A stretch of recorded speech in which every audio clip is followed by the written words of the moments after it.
So what's up mga chong? So bihira lang ako mag-upload dito sa ating YouTube channel. So Stigmotify pala. So ganito mga chong, papakita ko lang sa inyo yung pang touring set natin na 147cc sa ating XRMFI or RSFI mga chong. So ito na mga chong 7 parts. So unahin muna natin itong bore natin. Yan. F-Tech yung brand nito. So semi-dome. Yan. So pag nag-avail ka sa akin ito is meron na siyang free packet for stock head mga chong. Ayan. Ayan, stock head. Makapal yung liner.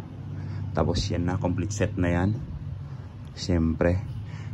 Tapos meron tayo ditong stock head mga chong na naka-fort na. Tapos naka-rechimber. Ayan. Nakikita nyo, di ba? Naka-chimber na yan. So ready to salpak na to.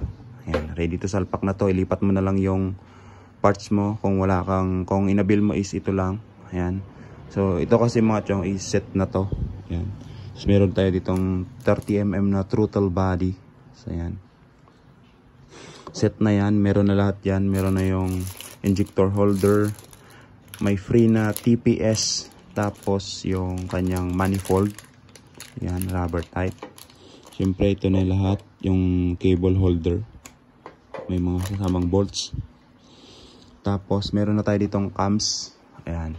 So yung cams natin is nakamatching na to for 57 stock head. Ayan, 57 stock head. Plus siyempre para hindi na hassle, may kasama ng bearing, cam bearing. And valve spring mga chong. Ayan. So maganda to, valve spring na to, quality. Siyempre may injector na tayo para sa ating 147cc ito, 145cc 8 holes na injector. So ayan.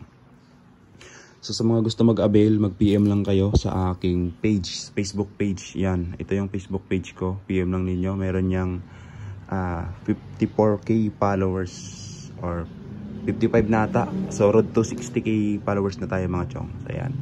So doon na tayo mag-usap-usap, doon na tayo magkikita-kita mga chong kasi hindi ako masyadong active dito sa YouTube ko. So yan lang.